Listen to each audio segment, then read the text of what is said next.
Welcome to the Indie Corner. We're talking about all things independent comics. So if you're the greatest super comic book in the universe. Robert Kirkwood's Invincible. I'm Mikey. I'm Christian. All and right. Yeah, we got through the first part. And today people are back at it again with episode 30. What episode are we on? Like 31? 31. Yeah. 31. Mikey, how many episodes we have left? Of like main stuff, just one more. It's the second to last. Just the fucking one? Yeah, just one more episode of Invincible left? Yeah, man. Oh my god. It is what it is, man. It is, but listen, we're almost there. So, yeah. but don't you think we should do something special for that? Oh no, we'll announce. I don't know if we should announce what we're doing for that. I don't know, now or later, but no, we'll get to it later. Okay. All right. Why you sound so underwhelmed? Like, no, I'm just like later. What do you mean later? Like when we're towards the end. Towards the end of this thing. Yeah. Okay. Cool. Is that acceptable for you, That's Christian? probably the best time. Yeah, I concur. Okay. I concur. Yeah. But we're back on it again. Episode 31. We're doing volume 24, which is our big 2-part event for the basically epic finale of Invincible, titled "The End of All Things" Part 1, and that's going to cover issues 133 to 138. So we're almost there. We have one more episode and we're done. So, but almost over. I know, right? This is basically it's been almost 3 years of our lives. Yeah, it's crazy. Yeah. So we're just gonna get right to it. But before we start, because there was someone commented on one of our videos. It was for episode 19, which was the Viltrumite War Part 2, and it was like a week ago, and I didn't notice it. But so this guy who watched our video, name is Ramiro Mireles, I think it's Latino. Yeah, I think Latino guy. Yeah, Mireles. I think that's how you spell it. But he said, and I quote, "Huge fan of Invincible. Glad you guys don't show all of it so that I can still read it myself. Keep it up. I love that you guys are doing this for those of us that can't afford all the volumes, but I'm getting there. This is the first comic that I'm actually collecting. Just got volumes 1 through 4. Well, Ramiro, good for you. Mm-hmm. Good for you that you're starting to read these books. Happy that that you appreciate our content, because we understand comics are expensive. So you picked a good series. You picked a good series to invest your money in, and you picked a good group of people to help you out when you can't buy the next issue. Yeah, love you, bro. We appreciate watching. Yeah. But yeah, keep watching. Yeah, we have this. He comes in episode 19, and we're like already near the end, so you have tons more content to watch. Mm-hmm. Yeah, we appreciate it. I just wanted to put that out there. So, Christian, you got issue 133? Yes, sir. Issue 133 of Invincible. Let's talk about the bottom, the end of all things, part 1 of 12. Yeah, this is basically an event, which I love how it's treated. Got beautiful colors for the background, nice and bright. Everyone looking intense as they usually do. We have your boy Oliver in the background holding his little bibis right next to his wife. You guys remember Oliver? Yeah, he's dead. Yeah, he's dead. But I like the covers. Also, I want to address because last episode, it was all Corey Walker. Now Ryan Ali basically come back to finish off what he started. Well, not technically started. Well, he technically did start it, but led with. Yeah. And the thing is, I remember when this came out, around the time the end of all things was coming out. This was around, I think 2016, because it ended in 2017. I could be wrong, but I remember there was hella videos on press for this, and it was such a big deal that Invincible was ending. And I remember all the covers. All these covers focus on for the next 12 issues are basically every character that we've seen gets their own spotlight, and they're all joining covers too, and all the stuff they've encountered or went through in the background. I think it's gorgeous. It's gorgeous art. Yeah. So issue 133 starts off with Oliver totally sleeping in a casket. He's not dead, I promise. They're leading him off to this monument thing from this alien guy. Everyone's surrounded in black clothing for no particular reason whatsoever. They shove him into this giant building, and then it disintegrates. That's what actually kills him. But everyone's okay with it because Oliver sucks. I like that'd be kind of funny though. Like he actually wasn't dead; he was alive. Like Yeah, he was alive this entire time. It was just fucking. They just killed it for giggles and shits. And now, according to whatever this alien priest who was leading the casting in the beginning, his particles have gone to the stars, born from the stars, back to the star. I think it's cool. It's kind of like a Viking funeral, you know? Yeah, kind of like a Viking funeral. Like a space Viking. Minus the water, but all the fire. Exactly. Yeah, and his ashes were shot off into space, which is pretty fucking epic. We cut to the mourning widow holding her baby. Oddly, only one. Oh wait, the other one was with the grandparents. Mm-hmm. Alan is comforting her. Mark and Eve, obviously sad. And then the grandparents holding the other baby. Alan tries to have a conversation with Mark, trying to apologize about his loss.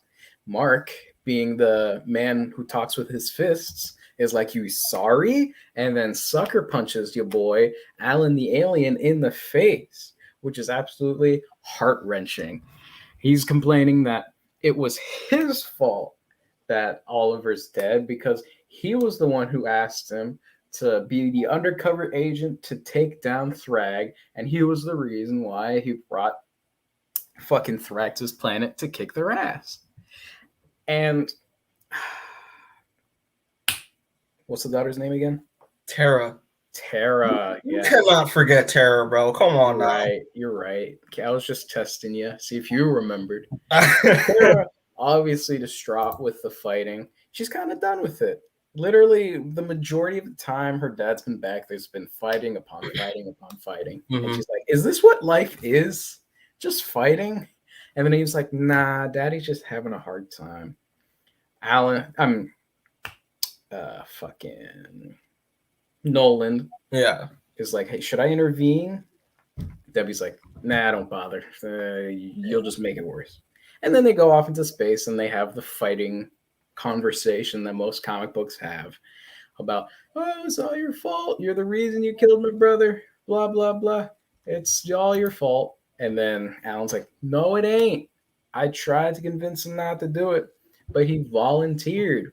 He wanted to help take down Thragg. And honestly, was the only one who could do it ever since you left. So we're kind of in a shitty situation."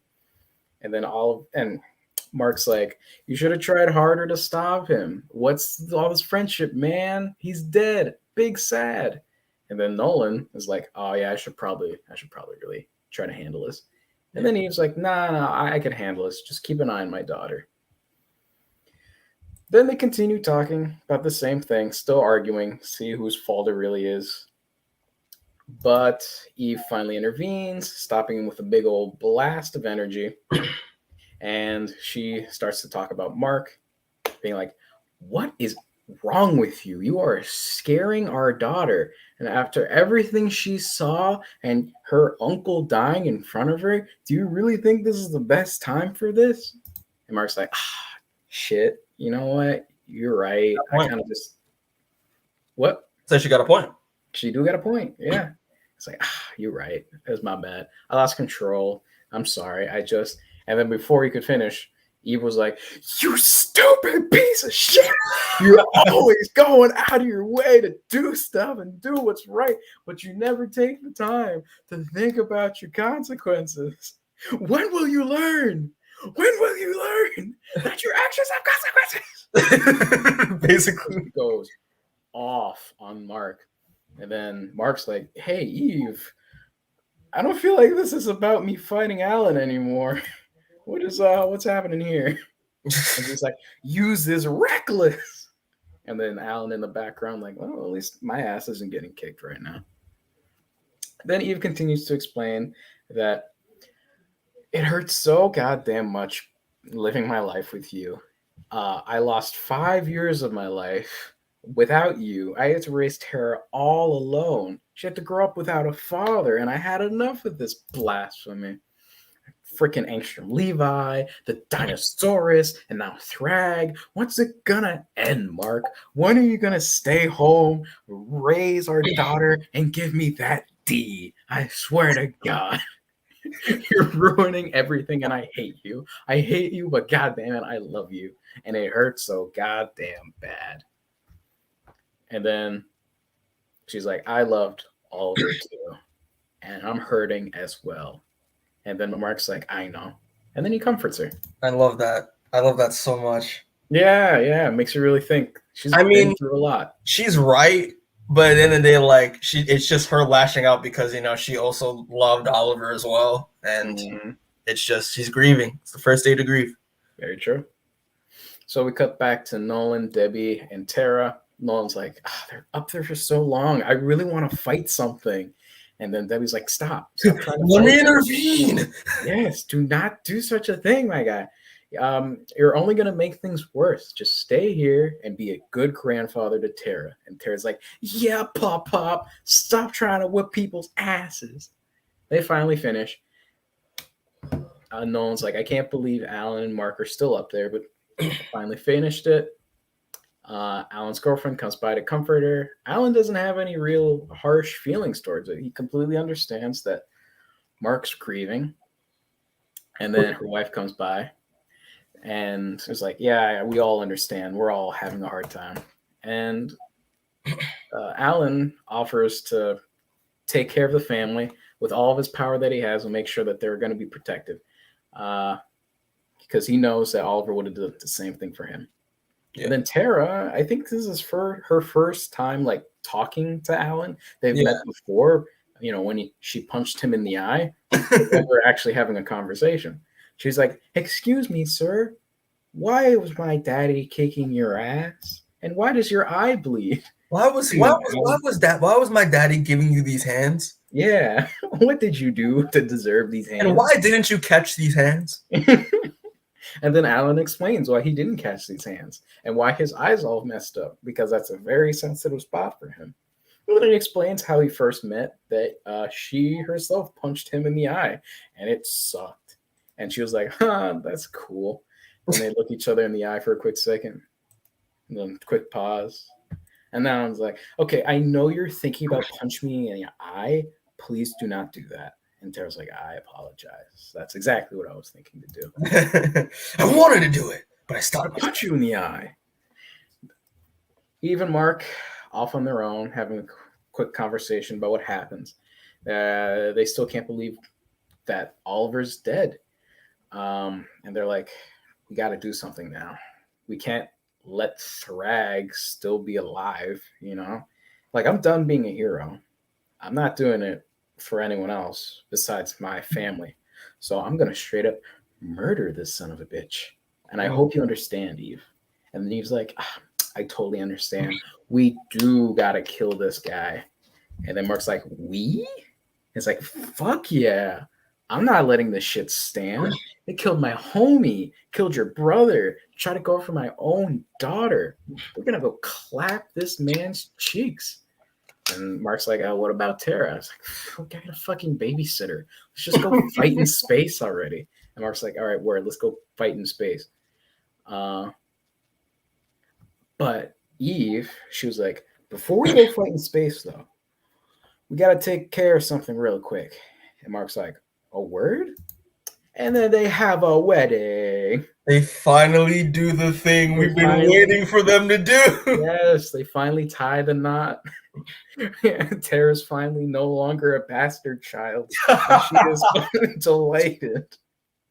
But everyone's looking great, except for that buck-toothed green guy in the background. And even the calamari girl, does she have what's her name? The Oliver's wife? Haluma, but we call her we call her Hallelujah. Yeah. So Eve and Hallelujah have a quick chat. Like, hey, I'm sorry that we have a celebration so close after your husband died, after Oliver died. And Hallelujah was like, don't even worry about it. It's nice to celebrate something rather than being so sad all the time. There's still joy in the world and all that jazz. Mm-hmm.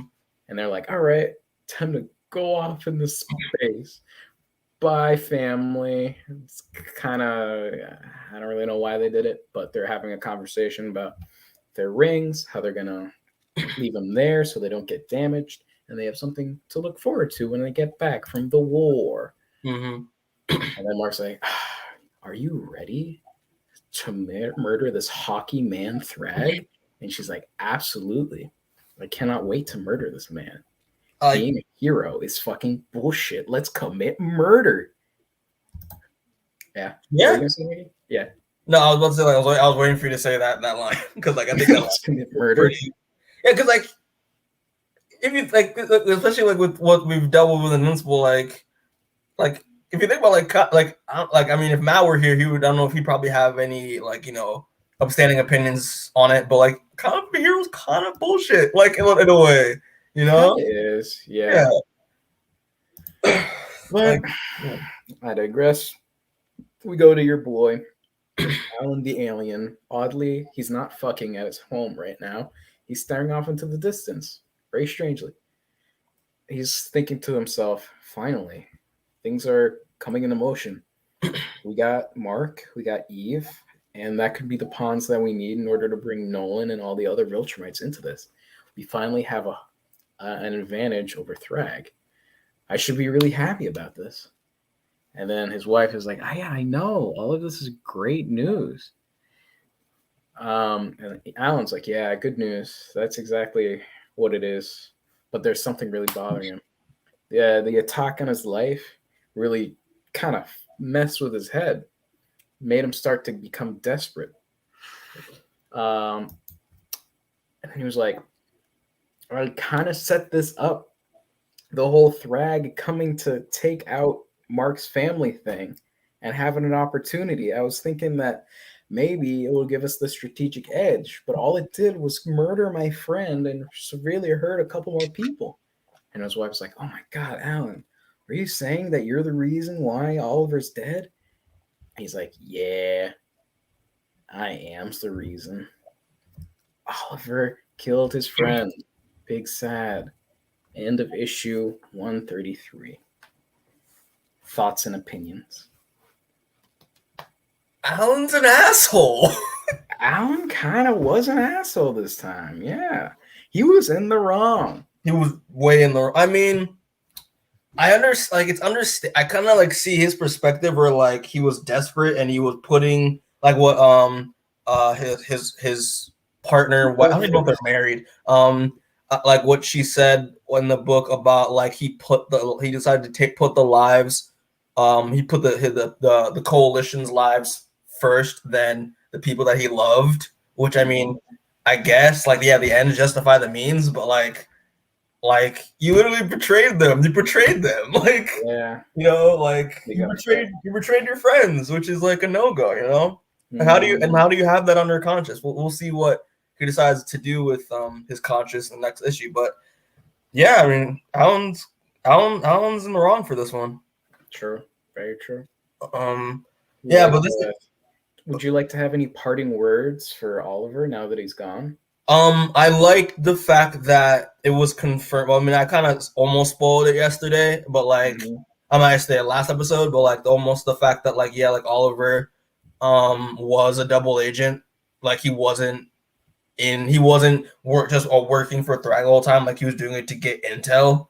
Yeah. Which again cements Oliver's arc about like how he started. And now that like he chose, to quote Vin Diesel, he chose family. It's all about family. But yeah, like it kind of, but yeah, it cements that like yeah, like Oliver died a good man. You know, he's actually changed as a character who sees growth, and I love that. So very true. Very true. Yeah, well, yeah. So R.I.P. to Oliver, man. One of the best characters in Invincible, in my opinion. Mm-hmm. But yeah. That's great. It's great. Like this issue is really good.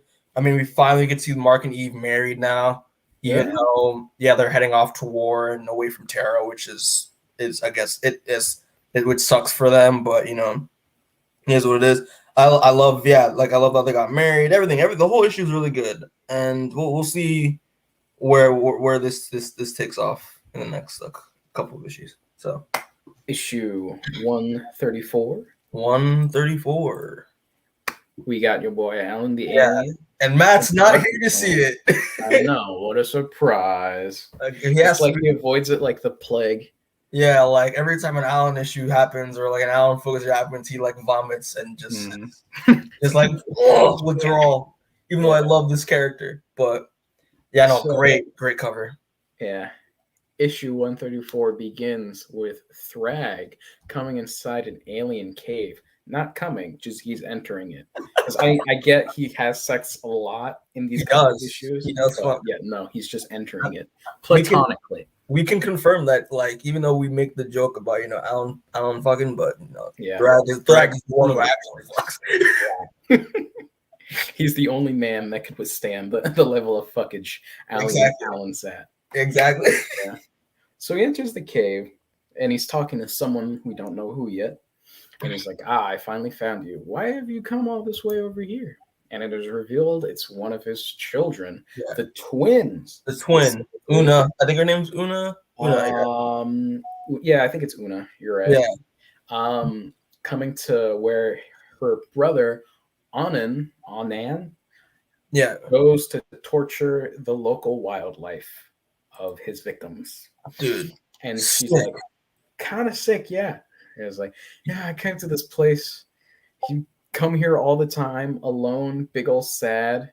And, he just tortured these people. But you know what? He's still my brother and I love him. And it's kind of not weird because we're all kind of monsters. And then Thragg, weirdly enough, it's like, hey, I'm sorry that he died. Weirdly trying to comfort her. Like, you lying whore. She didn't say it because, he would snap her neck. But she's like, you lie. You knew it was dangerous for us to go there. You could have helped him, but you didn't. We're just soldiers for the fodder for your glory. And then he goes off with some bold words, kid. But honestly, you're completely dead wrong. You and your brother are the first twins ever born in Viltrumite history after the Scourge virus. So you have a very special place in my heart. And she's like, really? I get acceptance from Papa? And she's like, yes, my child. And then she goes, I recall you never hugging me as a baby. And he does this weird thing. Yeah, I put this prematurely, but I love this. Yeah, like because it kind of like brings the question of like, does Thragg actually have feelings? Yeah, like because like I love like it's these 4 panels as you can see here, and of just like his second panel mean, Mikey. Like yeah, like he looked like he's struggling to like actually like trying to comfort his child, but then he like succumbs to his emotions. Yeah. Or is he? What I thought he was struggling not to snap her neck. That's what I thought. It could be either or, to be honest with you. It's meant to be very ambiguous. Yeah.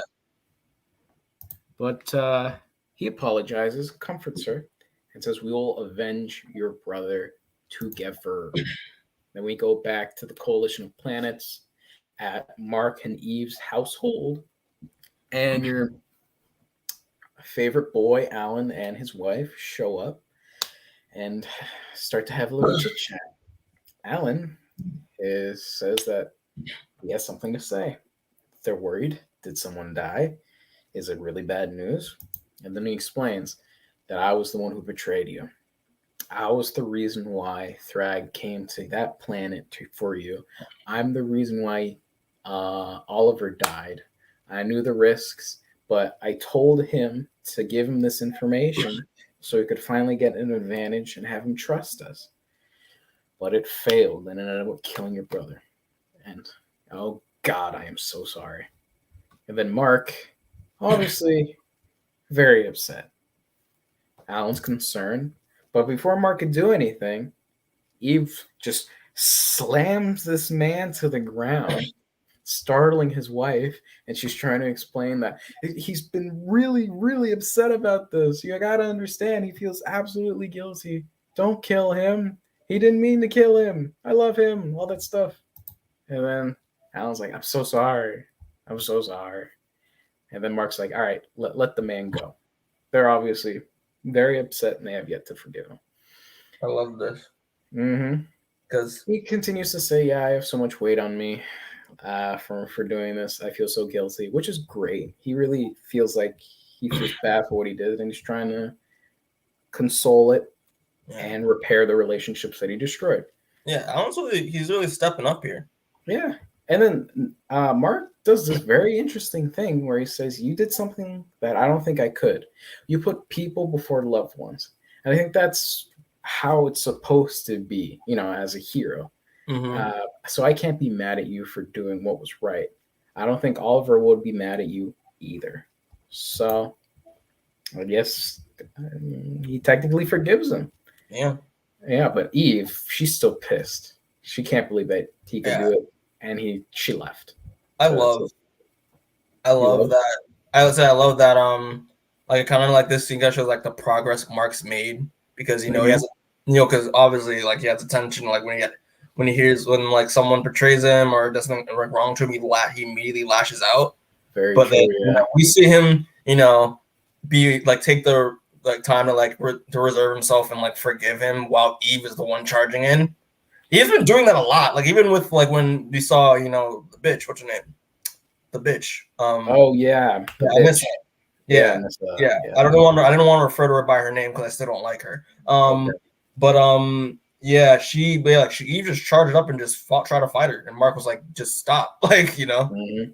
So, yeah. I respect it. She's his ride or die right now. Mm-hmm. So I gotta respect it. Mark confirms that he's still on board with the Coalition to take out Thragg. And then Alan's like, man, you're such a great friend. But here's the thing. I think I need you to do something that your brother can't. And Mark's like, convince my father to join. And then I was like, yeah, I made so many attempts to do it, but keep on failing. If we had, the Viltrumites on our side, we have this great advantage. But without it, I don't see how we could succeed. And then his wife's like, hey, won't Oliver's death help with convincing Nolan, revenge and all that stuff? And then Mark's like, what the actual fuck, woman? And then Alan's like, Talia, kind of too far. And then Talia's like, I didn't mean it that way. And Mark was like, all right, I'll try to convince my dad to see if he wants to join.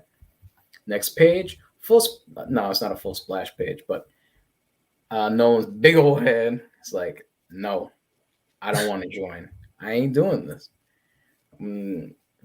Mark's having a hard time understanding it, doesn't understand why he wouldn't join it. It would make sense to get revenge, for his kid.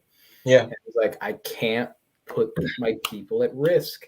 They have families now, I can't just ask to rip them away from their families and sacrifice their life fight they didn't even ask for. So I can't spare anyone. And then Mark goes, there's way too much at stake. Oliver died. Thragg killed everyone. It's just a matter of time before they get to you. This could be our last chance to avenge Oliver's death and to take out Thragg. So you're an idiot for not taking it. And then Nolan goes, I can't take that risk. And then Mark goes, but what about the people in the army? What? There's like sort of steps up to him. Like it really does. Yeah. Oh, God. He's straight up pissed. He's like, but what about the people and that army Thragg made? Aren't those the people you're trying to protect? Are those not Viltrumites? Shouldn't we liberate them? And then Nolan's like, it's not that easy. Yeah, it isn't that easy. And it's only getting freaking harder the more you take your goddamn time to figure out what the fuck you're doing. It's not a matter of keeping our people safe by sitting this out. It's a matter of bringing everyone together while we still are strong enough to face it. You have a responsibility here. Or have you forgotten you let Thragg go in the first place? And then Nolan's like, I fucking know! And then slams his son against the wall. And he's like, I'm depressed now. I know this is all my fault. And then Mark's like, it's not. Don't put that on you. But you still have the time to do the right thing. And then Nolan's like, all right, I'm on board. Can't guarantee that they'll join, but I'll ask for them to volunteer. And we got him. We got Nolan in the fight. And the Viltrumites, well, pretty good. Just Nolan for now. Just Nolan for now, yeah. Then we go back to our favorite couple. They're getting ready, putting on their clothes to fight, and Eve has a pretty good idea of just changing it to their classic superhero outfits. Dude, I love this. Yeah. It's been a minute since we've seen them in their outfits. Minute. Yeah. And she's like, oh, isn't this great? And Mark's kind of iffy about it. She's like, hey, what's the problem? Mark's like, why the mask? No one gives a shit about my identity here. Everyone knows it already. So why? Well, the readers give a shit about this, Mark. Exactly. And he's like, but it's cool. And, it's going to get ripped off in 5 minutes. So who cares, right? And Mark's like, yeah, you're right. We got to give that fan service. So let's fuck it. Let's do it. And it's like, oh, golly gee, I can't wait to show Tara our new outfits. She's going to love it. And she thinks they're fucking stupid. She just laughs at them. Like, this is the dumbest thing I've ever seen. Yeah. She's like, do people on Earth actually wear that? And Eve's like, no, only superheroes. And then she's like, but why do you look naked, though? That stuff is skin tight. Like, why? And Eve's like, because it's aerodynamic. And then Tara's like, this is kind of really stupid. Does Grandpa wear this stuff? And it's like, no, I mean, not anymore.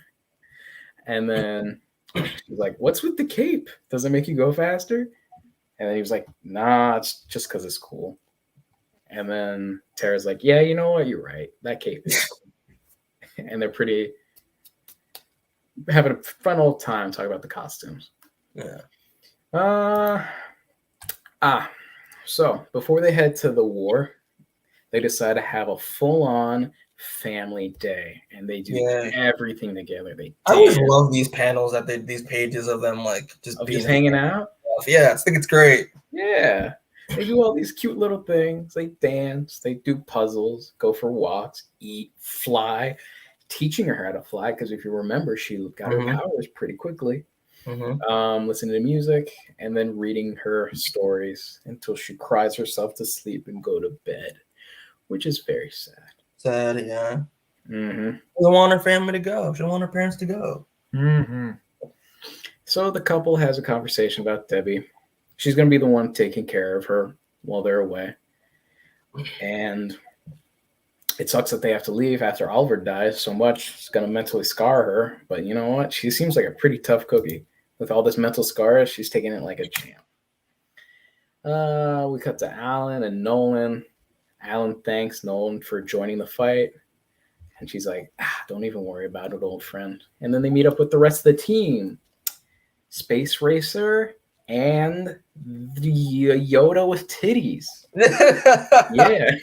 Battle Beast's thing. Battle Beast's hot snatch. Yeah. So Alan gives a layout of the general plan. We're going to take over some planets and see if we could build our forces up and do all that jazz. And Mark's like, that's a stupid plan. I have a better plan. So listen to me because I'm the main character. So ends issue 134. Thoughts and opinions. So it would be because I'm the main character. Yes. That's funny. This issue, this one is a little bit like it's a little slow just because it's mostly dialogue, it's not a lot of action going on, which is rare because this is supposed to be the send off for these characters to the war essentially. But I thought it was really good. I love the conversation with Mark and Nolan. I love that because he makes a good point that he should be helping to try to liberate these Viltrumites because they even though they're Thragg's Viltrumites, they're still Viltrumites.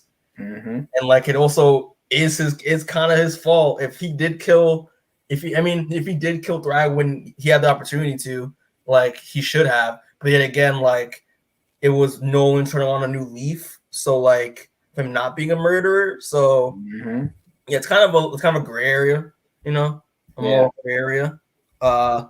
But yeah, it's good stuff. And Alan, okay, I love how like Alan basically was like, I'm because it's kind of like the ending, kind of like of the last issue, kind of makes you expect, oh, he's probably gonna keep the secret. But no, like he steps up to it and admits what he did to Mark and was gonna face the consequences. And I love that.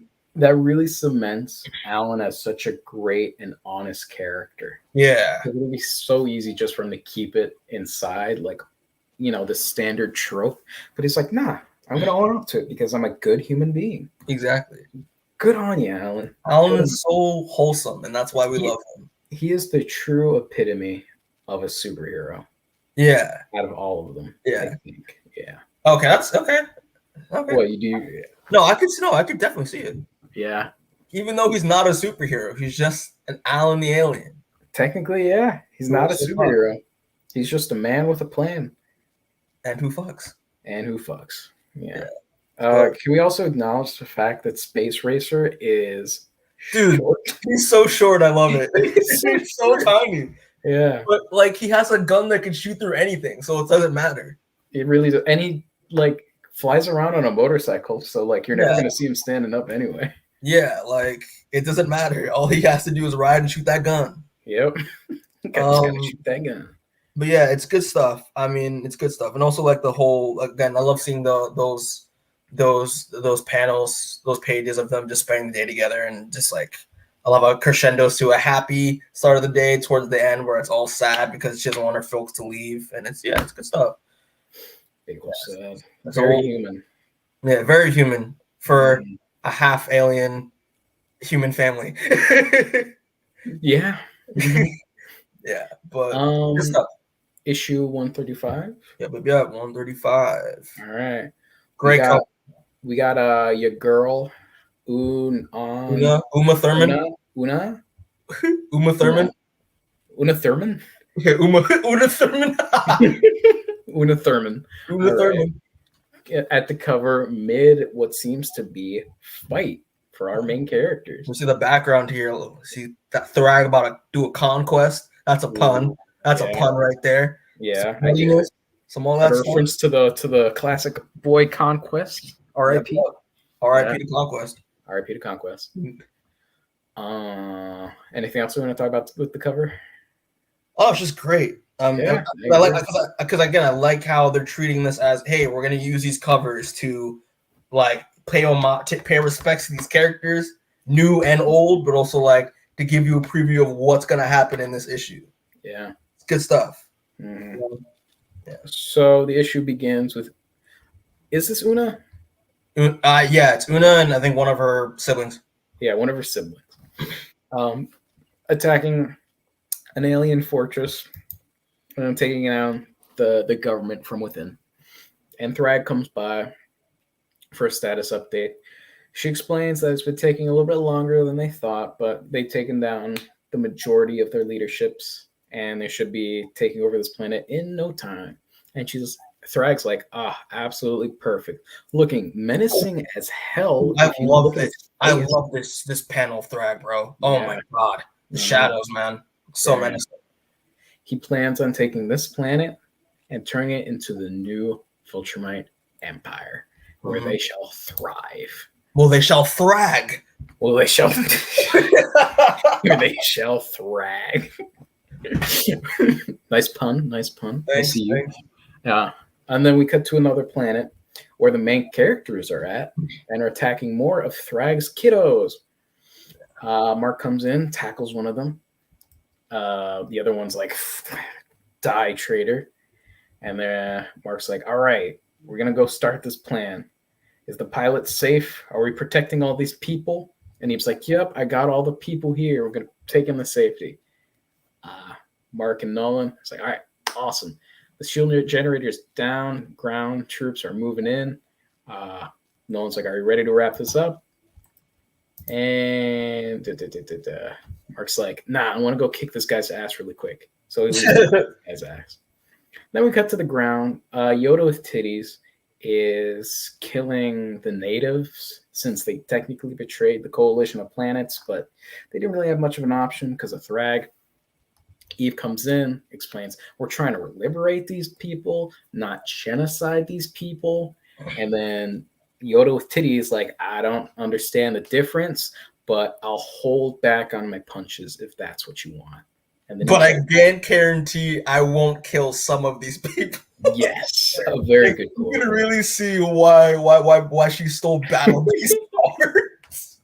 She is truly a perfect match for her dead boyfriend, her dead partner. Yeah. We'll say boyfriend. We'll say that. Boyfriend. Yeah. He God, I miss him. Battle Beast loves his women, not thick, not with like no personality, but he loves his women bloodthirsty. Yup. Like how he likes his mace. Yes. Blood on. There you go. Nolan is checking up on Mark. He notices that he's having a hard time, and Mark's like, I got this guy, I'm just a little bit rusty. And they're going to take him in for questioning. He's like, you'll never break me, you bunch of bitches. And then Nolan's like, yeah, we'll see. They take him back. They're back on the ship. And they're talking to the leader of the planet that they just liberated. And that leader goes, I kind of don't want to be a part of this anymore, man. Like when Thragg comes by, I'm going to bend over and let him do whatever he wants to me. Because you guys do a shitty job with protecting planets. And then Alan's like, all right, don't worry about it. All I want to do is take him away from you. But what I want you to do is just trust me. All right? Do whatever you need to do to be safe, but just trust me. I kind of read it. One of like in my head is like, what it's like, yo, man, it's fine, just trust us. And he looks away where it's just like, and you see the guy outside in an airlock, like he's in space. You just send him out into deep space, dead. That's what you get for disrespecting the Coalition of Planets.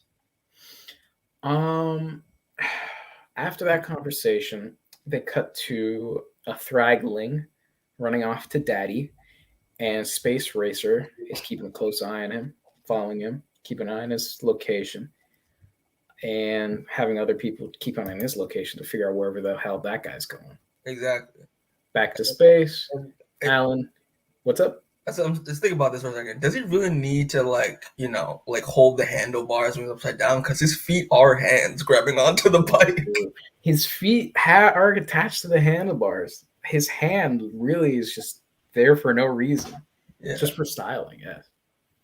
So back on space ship, Alan, Eve, Mark. They're talking about the plan. And Alan's not 100% convinced. Can you blame me? I'm not sure I'm ready to go down this road again. They say it's different. How exactly this plan different? Eve goes in, it's like, there's more at stake. I've done right this way. We'll save lives. Just trust us. Alan goes, I have to admit, it's unusual to see this kind of thinking from you guys. And then Mark goes, this is how we do things now. Because I guess in the past, all he did was, hey, go punch these people. And they're like, all right, we'll go punch them. I guess that's what the conversation was about. They didn't have strat before. They didn't use strat, so that is true. Now they're using strat. Now they're using some strat. Go to Battle Beast's planet, and we see a shrine of Battle Beast. And then Thragg comes down, still wearing his Battle Beast trophy. And then the king of Battle Beast planet welcomes him with open arms and happy to have him as their new leader. And he's so happy that he brought the corpse of Battle Beast home. Not even the corpse, the pelt. The pelt of Battle Beast home. And it is a true honor for him. And then Thragg goes, well, this is unexpected, but very welcomed. And one of the king's subordinates goes, King Croc, have you lost your mind? These people are trying to enslave us, you fool. What has Battle Beast fought for if not to liberate us? And then King Croc was like, you are the fool. Kill him. And they go, kill him. He's not. If you recognize him, he was on the council for the Coalition. Oh, yeah? Yeah. I didn't even notice. So that makes it even more upsetting. Thragg turns to his daughter. It's like, you know what? This is going to be a lot easier to establish a base than I expected. It's pretty great. let's return to Central Command immediately. And his daughter's like, yeah, all right, bet, Dad. Cut to the one Viltrumite that escaped, flying back to the spaceship. Space Racer close behind him. They finally found where Thragg is currently located, and Space Racer is sending the coordinates now.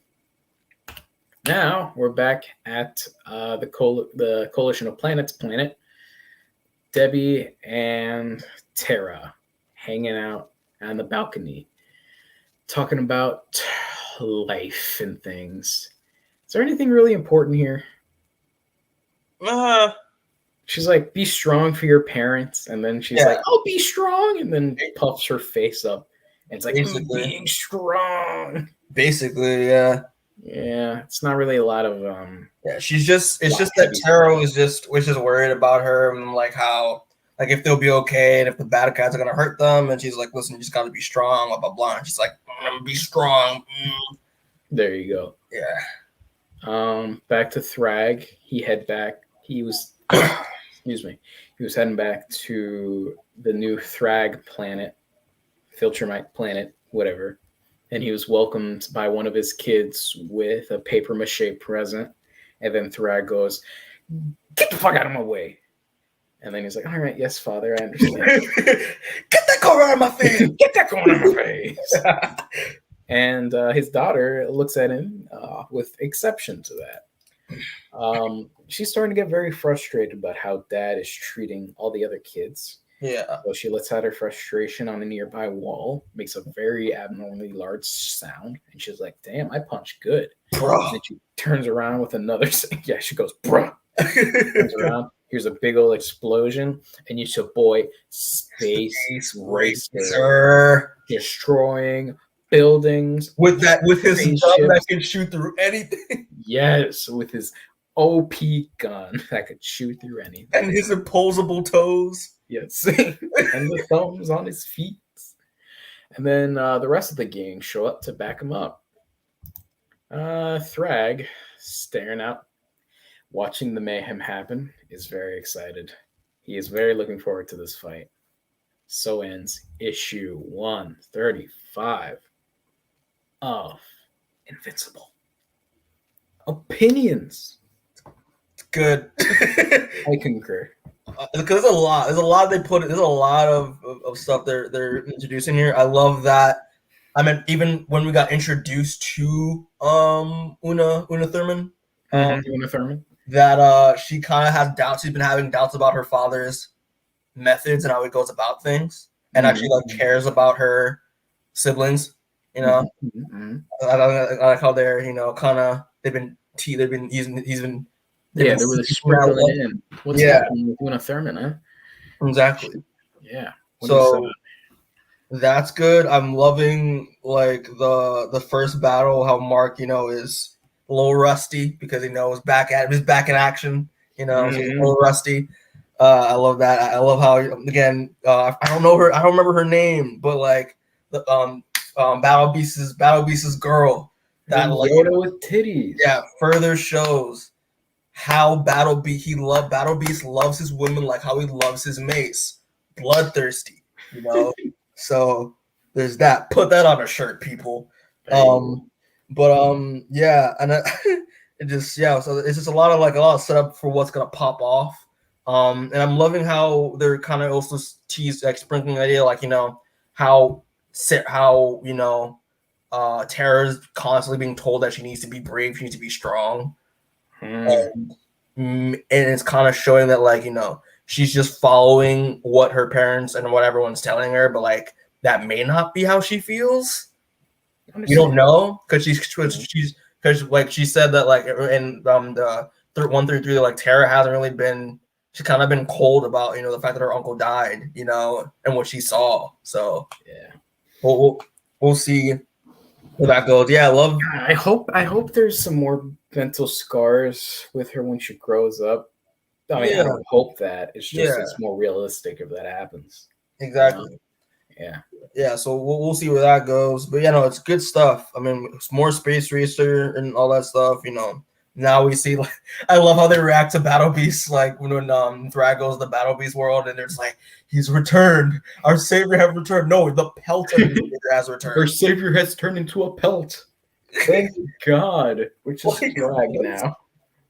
It's funny, but yeah, like this, and also like this page right here is just great. Our heroes are about to whoop some ass, you know? Mm-hmm. And Thragg just being like, yes. It's a fate. Finally, I can do it. Yeah, so we'll see where this is about to go. Yeah, so start 136. 136, man. Woo. Great cover. Honestly, this might be my favorite. This might be my favorite because I just love the pink. I love the contrast of the pink with Adam Eve and just like the bloodied red at the bottom with everyone else. Yeah, I just love how Mark looks. Savage, covered in blood. They all do. It's Mark, Nolan, and Alan. They're just like bloodthirsty men. Oh my God, Nolan looks scary. He looks savage, like they all do. You know, but they're at war, so you know, it kind of shows like again that like, you know, even though like they've seen battle, they've seen war, and like Eve is, you know, always down to help and like whoop some ass because they killed Oliver. Like, she's not really like that. She's not used to war like the rest of them are. So, you know, it kind of shows that within the cover. I think it's really cool. You know, but yeah, man. Part 4 of 12. This is basically, I'm gonna say this warning to everyone, right? This other half of the arc is where shit really pops off. Like, so if you're a little queasy, you know, if you're a little queasy when it comes to gore and stuff, which I mean, why would you be watching this if you didn't like violence? Because it's cool. But if you are, you know, I really go ham on this blood right now. Yeah, so forewarning, right? So yeah, this issue starts off with Thragg getting a hard on with the conquest that's about to happen, with the wars going on. He's giving orders, like all squads activate, and he's just like, yo, like I didn't expect this. Like I'm really impressed. Like, you know, I'm just really impressed. But he hears something and the building isn't explodes, but he makes it out just in time. And we get this splash page, a double page splash. I haven't seen it. I haven't put it up, but it's no one being like, okay, well, yep, he officially knows we're here now. So we better, you know, get ready to like, you know, see what's gonna happen. And then Thragg's like, oh my gosh, of course you're alive, Mark Grayson. Of course. Why did I not see this coming? Because you always never die. And then, but you know what? It's about to. This might be the day you'll finally get that. They finally get a chance to die because Viltrumite, he calls them the true Viltrumite Empire. He's like, immobilize, end this quickly. Like, get rid of these traitors. I want all of their skulls, and we get this amazing, honestly, one of the best splashes I've ever seen. Yeah, so it's a pretty amazing splash of Thragg and all of the Viltrumite forces, swarming at Mark and everyone, like sending his sperm off to battle. Exactly, his Thraglings, his little Thraglings, dude. Like this would have, like, I mean, obviously we know Ryan Otley's talented, he's amazing, but like this was must have been a bitch to draw. Almost definitely, yeah. Not just him, but like also like I think to draw and ink because he inks his own stuff as well as Sean Makowitz.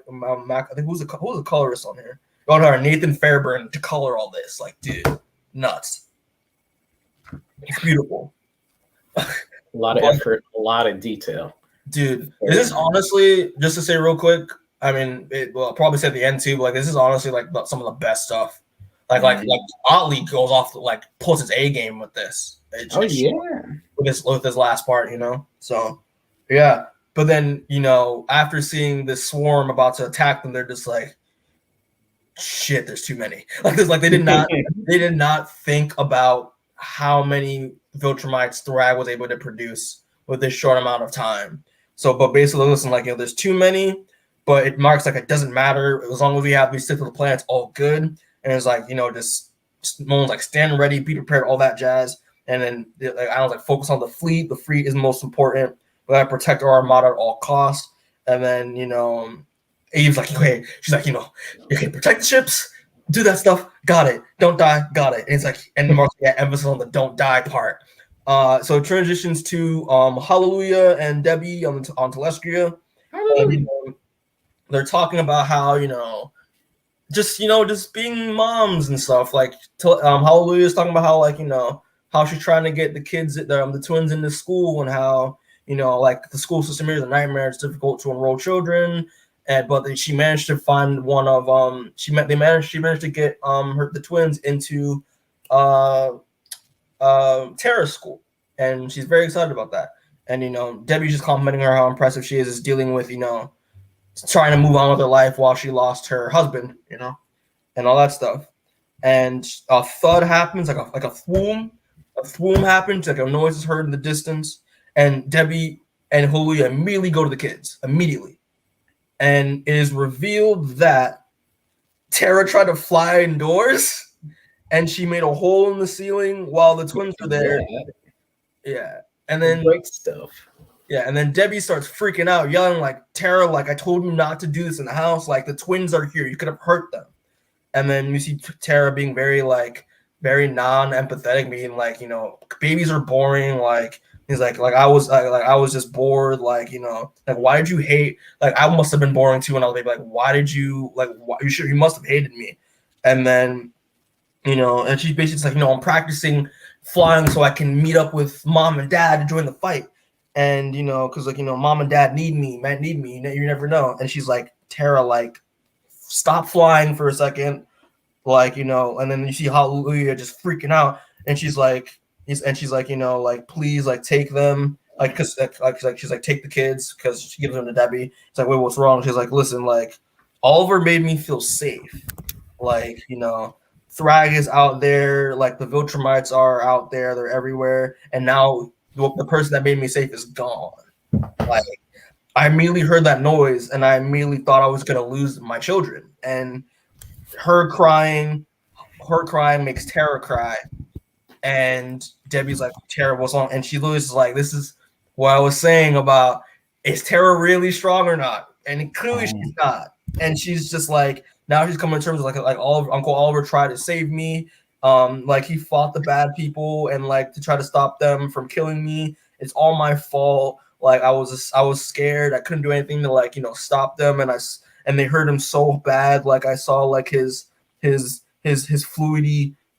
wet parts were showing. And, like, I'm so sorry he died. I hope that never happens to anyone ever. And it's just so sad. Like, it's just like, now she's seeing Haluma dealing with Oliver's death. Now she can finally deal with it and realize that she's not okay. She's not strong, like how everyone's telling her to be. It's heartbreaking. It's really heartbreaking. But it transitions to now the battle taking place, and we get this also on one of my favorite splash pages.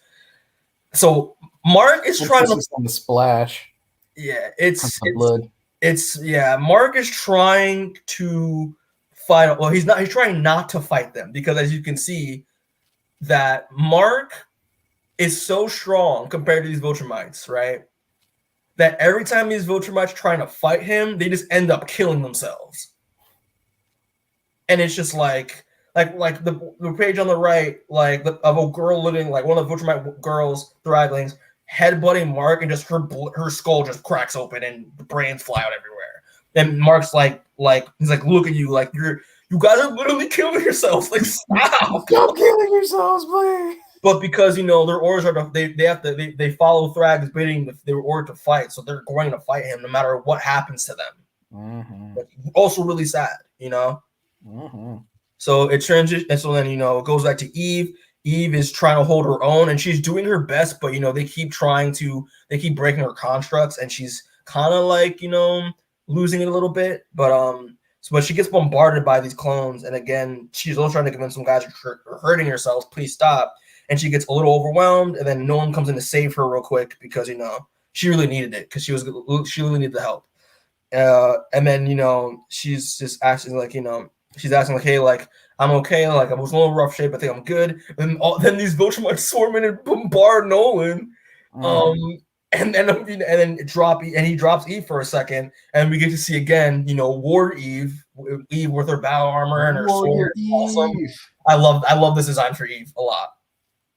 But Nolan's holding her own, and Eve's about to try to hold her own, which sets off Mark to try to save her, and she builds up a construct. Mark breaks through it, saves her, and yeah, this battle is not really looking good, basically. Yeah, they're definitely on the losing part of it. Exactly. So it transitions to Uma Thurman, in the fight, and we see Alan holding his own, murdering all of her siblings, and Nolan holding his own as well, and she's just watching all of her siblings die, and she goes up to her Thragg and it's like, Thragg, they're they're breaking rank, we've got them on the run, we've won, but at what cost? And he's like, what? And he basically just my brothers and sisters are dying here. They're being murdered. What is wrong with you? We should just pull back. We won. He grabs her by the throat and is like, it doesn't matter what you think. We listen, if your brothers and sisters are dying out there, that means we're culling the weak. We're getting rid of the weak and making way for the strong. Shut up and just do what I say. It's so cutthroat, So it's so cutthroat, and it's nuts. It's like listen, if you're gonna act up caring about them and you're showing your weakness, might as well join them. I don't care right now. So again, fight, and Alan basically says no, we gotta retreat, we gotta fall back, and then Mark is just he's like, that went pretty well. I was like, yeah, so far so good. So it transitions again. They're on the ship. And basically Thrag's like, listen, I think they can't escape. Think again that we're gonna come after him. And he's like, listen, launch the fleet. He's like, yes, father. So basically Mark's telling me, you okay? He's like, yeah, I'm fine. And she's like, yeah, best honeymoon ever. Which again, the humor within the situation is great. So now they're trying to reconvene what happened, and then Spacer's like, I've been monitoring the fleet. They're basically they've basically started to follow us.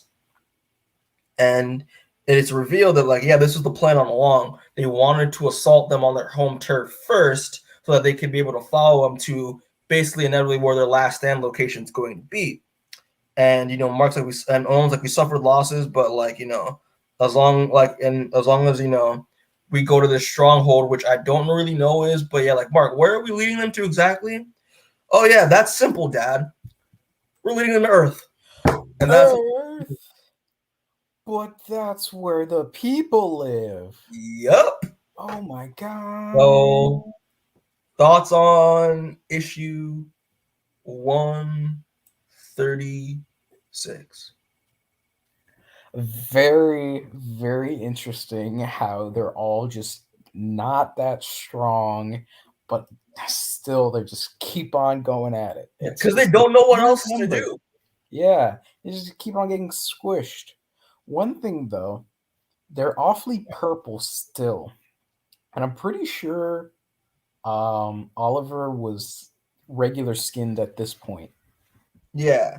Well, yeah, because they look kind of adult-like, and they're teenagers still. They're teenagers. Still they're like teenagers or adolescents. Yeah. So they're not. Maybe it's just because they're so ripped, they look like adults. If you can tell, Una Thurman's lighter than the rest of them, a little bit lighter. That's true. So, yeah. No, maybe that's it then. Yeah. Yeah, that was my only complaint about it. Okay. All the other things pretty clever. Nice little twist of bringing them back to Earth. Yeah. Get to see our boys again, our Earthlings. Exactly. Yeah. Our Earth friends. But anything else you want to mention? Nah. I'll say this real quick. Yeah, my thoughts. This issue is really good. It's really good. Again, action, great action. That, I'm telling you, that page of the Viltrumites swarm, that Thragg, something all of his Thraglings are just, it's a nuts page. The idea of it's they don't, Mark doesn't want to fight them, but cause they keep killing, the fact that they keep killing themselves, it's just, but because they don't know anything else to do, it's just nuts to me. I thought it was incredible. Because you think they'd be Mark would be bombarded by punches and stuff, and but no, they're literally dying. These Thraglings are literally dying, and and it really shows how strong he finally became. Yeah. And it also shows that like Unin did die. Like Unin did die, but like Unin and Una, they were the strongest of them, of the Viltrumites, which is why they've lasted as long as they did, you know? But yeah, it's good. It's good stuff. Great action. You know, I'm loving that twist at the end was really good. How they're going back to Earth. I forgot it happened. You know, again, you know, Tara now coming to terms with like dealing with her uncle's loss, her uncle's death is great, and it's unfortunate that like, you know, she's a child and she's literally blaming herself when she couldn't do anything. Like there's nothing else she could have done, you know. So it's sad, but you know, it's a very real reaction from a child, you know. Yeah. Who saw her uncle die, you know. Of course.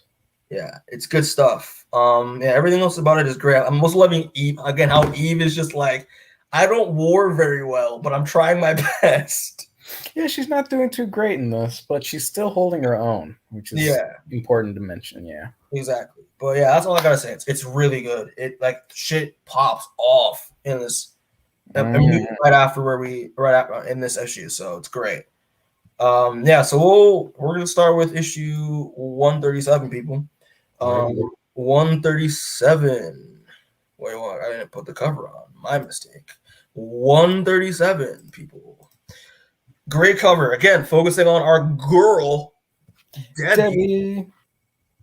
And yeah, great cover. MILF as per usual. Of course, the best, one of the best MILFs in comics. That is correct.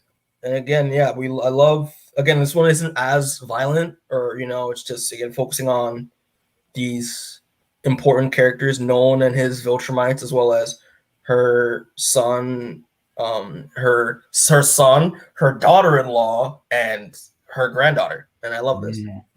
Also, yeah, we have Nolan. I think let's just take a second to think about this. Yeah, Nolan and Debbie now technically have 4 grandchildren. You're right. So it's Tara, the twins, which again we don't really know their names. I don't think they've given their names. And Mark's bastard child. Yeah, and Marky, who no one knows of yet. Marky. Yeah, so about Marky. Exactly. So I just want to put that out there real quick. And again, the thing is I want to mention because we're gonna see Marky, and the idea of family in this is pretty important in this issue, in my opinion. So it starts off with General Craig, you know, General Craig talking with these people, you know, like explaining his situation about how having you know, a bunch of these kids was a mandate because, you know, the Viltrumite Empire needs to regain their ranks. But here's the thing though, like it doesn't matter. Like I know it's what I did it seems egregious to your customs, to your ways, but I love you all equally, and I care for all of you deeply. Nothing has changed. And it's revealed that he's talking to every woman he has had children with. He's talking to numerous baby mamas. And if you want to count real quick, he's 9. Yeah, 1, 2, 3, 4, 5, 6, 7, 8, 9. 10. Yeah, there was one in the back behind the blonde one. Yeah. 10. Jesus. He's had, and how many kids? I mean, like 1, 2. Don't even bother, man. I'm not gonna. Yeah, but too many. Yeah, and it's he's basically just like, you know, it's just that like you know about each other, yay for us. And then he gets the incoming transmissions like, oh, I'm needed in space. Just talk amongst yourselves. Like, just get to know each other. It's gonna be a good time. Like, it's really funny. It's a really funny moment. And also we cut back to our boy Will Smith talking to young Jaden, aka the true Invincible. Invincible. I hope that this guy takes the moniker. Oh, that's what you think? The little kid. Yeah, I don't think he will, but so you want Jaden Smith to be the new Invincible? Yes, I do. Interesting. But yeah, Will Smith is talking to Jaden because Jaden had a little incident at school. He almost killed the kid because it is revealed his powers are coming in. And it's kind of an interesting trend that, especially with Terra, like, why are these kids getting their powers so at such a young age? You know, I don't think it's ever explained, but we'll see. But yeah, like he's basically like, listen, like it's important that you keep these powers a secret because like we want to learn from these humans. We want to be one of them. So yeah, that's basically the whole deal. But what was that? Yeah, see, when I clicked it, I was on a different tab, but when I clicked it, I You actually clicked dragged an image and replaced that tab. But yeah, I think the reason why it's happening so young, it's actually because they're really not. Mark was just a super late bloomer. Yeah, yeah. That could probably that's probably the reason. But yeah, like as I was saying, he was just being like, listen, just don't do anything we're supposed to be learning from. Keep your powers a secret. Like, just try to be a normal kid. And he's like, okay, fine. I'll let him hit me until their hands break. That's just fun. Yeah, that's pretty badass.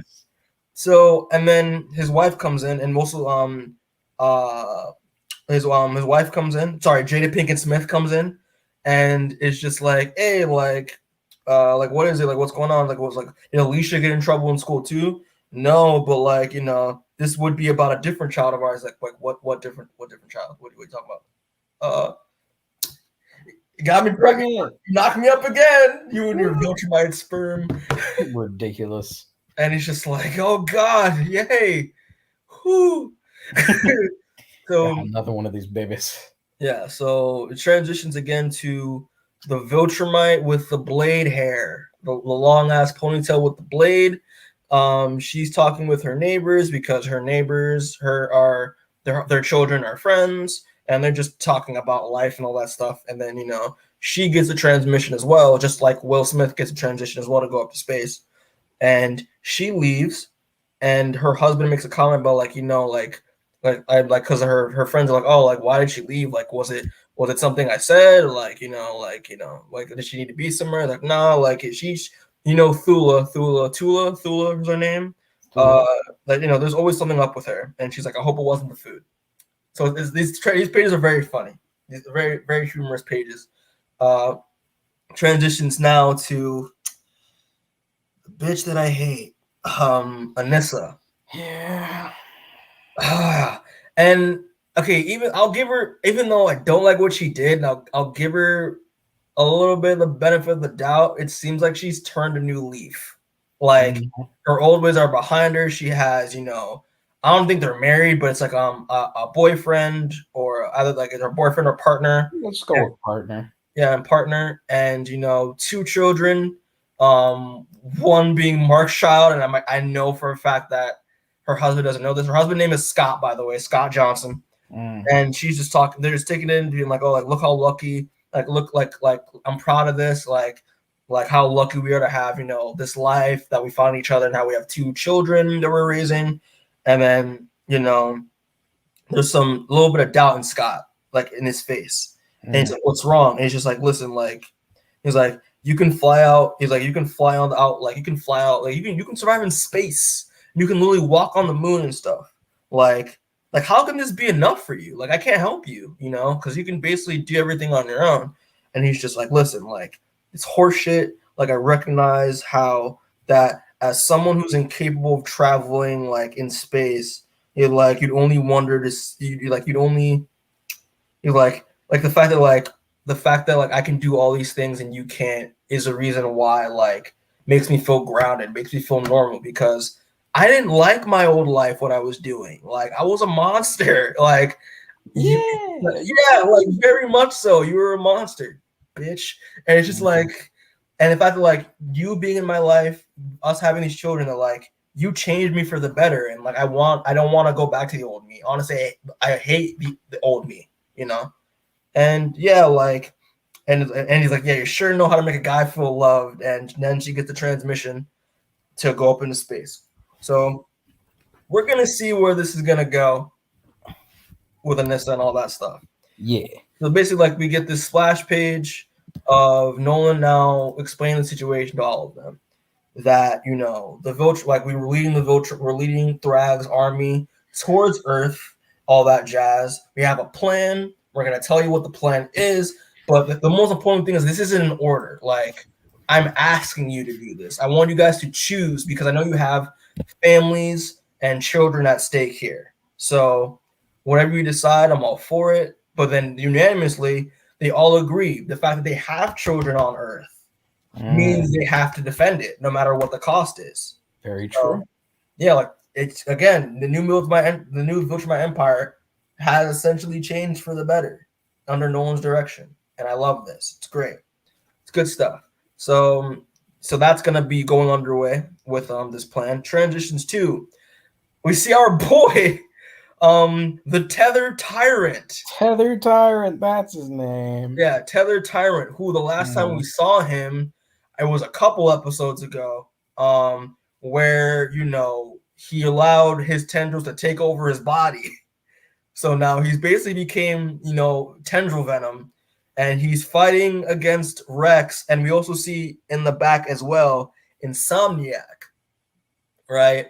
Who was an Invincible villain that we've seen fight against, the Guardians of the Globe as well, and all that stuff.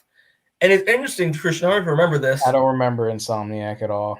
Last time we saw Insomniac was Invincible Universe number 4, where Best Tiger lobotomized him. So, like, how did he become a villain again? Yeah, Mikey, I don't remember this guy at all. Yeah. If you wanna check out that episode where we did Invincible Universe, it's gonna be the thing. That is a good question. Yeah. How did this guy become a villain again post lobotomy? Yeah. But it's just one thing I want to make a remark of. So it transitions to Nolan and Mark in space. Mark basically boasting at his. Are we not going to talk about Burnt Vincible? Yeah, my fault. Yeah, Burnt Vincible. Yeah, is talking to Rex about how there's an incoming interception that he's intercepted about the Viltrumites and all that stuff. And Rex is like, you know what? I'm going to talk about it in just a bit. Let me wrap things up again with Tether Tyrant and all that stuff.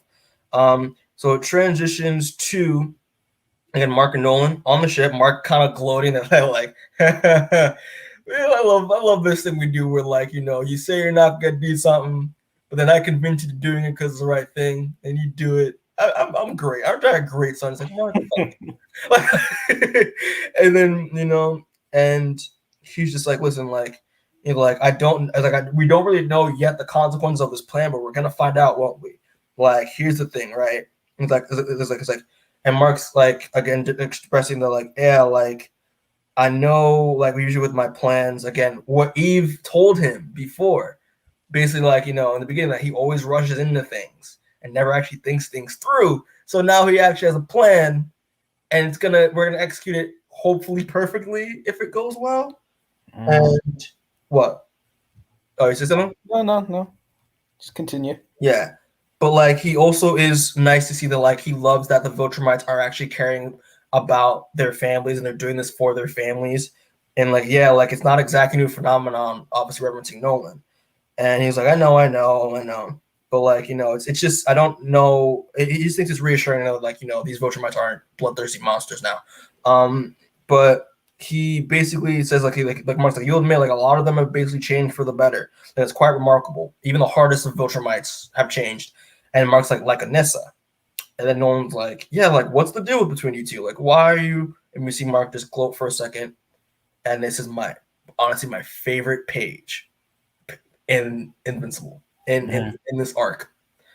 I'm about to cry. Like I'm like, I don't want God Country me to happen again because that it's so good. Remember God Country. But he's like, Anissa forced herself on you, didn't she?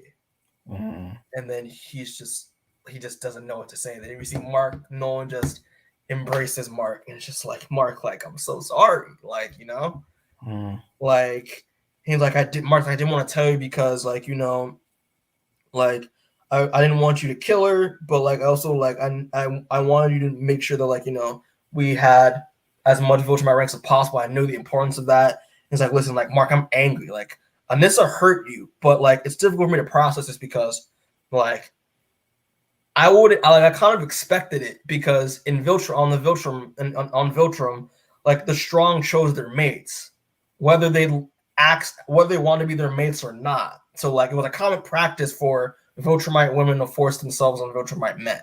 Which I love this. Like, it explains that behavior. And like, listen, like we did a lot of crazy shit on Viltrum, which on Earth standards would basically mean that we're monsters.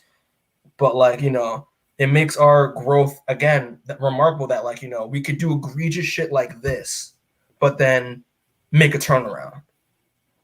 And then he's like, the Anissa, I promise, the Anissa that did this to you isn't the Anissa that we have now. Like she's gone. And then he's like, I don't know what to say to that, which is again, it's a justified response to that. Mm-hmm. Yeah. So transitions to Telescura. We see Debbie and Tara on the balcony talking about stuff. And then Debbie's like, what's the matter, Peanut? And she's like, like the fact that you don't want me to fly, even though I can fly whenever I feel like it, makes it seem like you can't tell me what to do because I want to fly. You can't stop me. And then she's just like, first of all, you can't do whatever you want, little girl. Like, listen, like if you did, you'd be eating ice cream all the damn time. He's like, oh, I love ice cream. Let me eat ice cream. And she's like, okay, listen, here's the thing, right? Like you're not getting the point. Like, I know you can fly, but like, I'm actually impressed you can do that because it took your father until he was ordered to do that. He's like, yeah, like I'm better than my dad. Woo! And he's like, look, that's not it. Like, okay, here's the thing, right? If you want to hover, you can hover, okay? Like, that those are the rules. Transitions to her she ends up flying across Telescria. And with her mom grabbing her by the ankles, like, please put me down. She's like, I don't know how to go down. That's hilarious. It's so funny. Oh, poor Debbie. Yeah, dealing with her rambunctious quarter Viltrumite granddaughter. Mm-hmm. So it's good times. So it transitions to Uma Thurman on the ship tending to her siblings, and she's talking to one that's, look, as you can see, fucked up. Just fucked up. And she's just saying like, you're gonna be okay. Like I talked to the doctors, and like they're saying, oh, like your healing's gonna be going quite nicely. You'll be back in shape in no time. And he's like, I'm sorry, Ursula. I'm sorry I didn't die. And she's just like, wait, what? What you mean? Why would you say that? Because like, listen, I will try harder in our next battle. Like if I die, if I die for our cause, maybe Thragg will notice me. Maybe even learn my name. And she's like, listen, like our father loves us all. You have to know that, because that's what we were created with a grand purpose, and restore the Viltrumite Empire and all that jazz, Viltrum all the way. And it's like you don't need to die to earn favor with him. It's like you need to live, which again is the reason why so many of them killed themselves. Which I love. What are your thoughts on this, Christian? Because like it's nuts. Like, oh my god, it's kind of fucked up. Very. Yeah. Just that all they want is their father's approval, and they're willing to die for it, which makes very loyal soldiers. Yeah, makes sense, but also a very fucked up life. It's nuts, man. It's very nuts. Nuts. Like also very interesting. I never really thought that. I'd expect like angsty teens, but they really want their approval from their dad. Mm-hmm. So yeah, just move on. Transitions to Eve and Mark having an argument, and Eve's just like, then why am I here? So the conversation they're having is the fact that like, okay, Mark's telling Eve that she can't join this fight for a justified reason, because she can't breathe in space. Yeah, they can breathe in space, or at least hold their breath for a long time in space. Mm-hmm. You can't, because if she can obviously make as many barriers as she wants, but the moment that barrier is compromised, she'll die in the vacuum of space immediately. And he doesn't want to risk that. And he's like, listen, I know you want to help, but think of Tara, like she needs you. At least she needs one of us alive, worst case scenario. And so like she accepts it, and they share a hug. So it transitions to, Mark and Noam going over the game plan, talking about how like Thragg's forces have almost caught up to us, and he's like, you're ready. And he looks back at Eve, and he's like, yeah, I'm ready. And he's like, just curious though, it was like, is there a reason why all the Viltrumites why we're flying full close to the sun? And the was like, I'm glad you asked. And the reason why he's doing is it transitions to this awesome, amazing, great splash. All the Viltrumite forces flying across the on the edge of the sun is because the reason why they're doing this is so that they won't be able to see our additional forces coming. Right? They'll be thinking that they're going to be coming across, like coming straight out of the planet, not around the sun towards the planet. So that's where we're going to make our last stand. And plus it's the sun, so like it'll maybe give us an advantage, because the sun's hella hot. So there's that. So now, basically, like this splash page indicates, okay, now the fight's gonna that they're basically flanking Flagg's forces, and they're basically taking out the fleet as much as they can. And we see a bunch of them destroying ships, and all the Viltrumite children being like, "What the fuck?" and all that stuff, being startled. And so Thragg's like, you know what? Gather the elite guard, Uma Thurman, like get all of our forces. I know, like there's some false confidence about if we can do this, but we can do this. Viltrum all the way, but we can take out our former Viltrumite allies because they're traitors.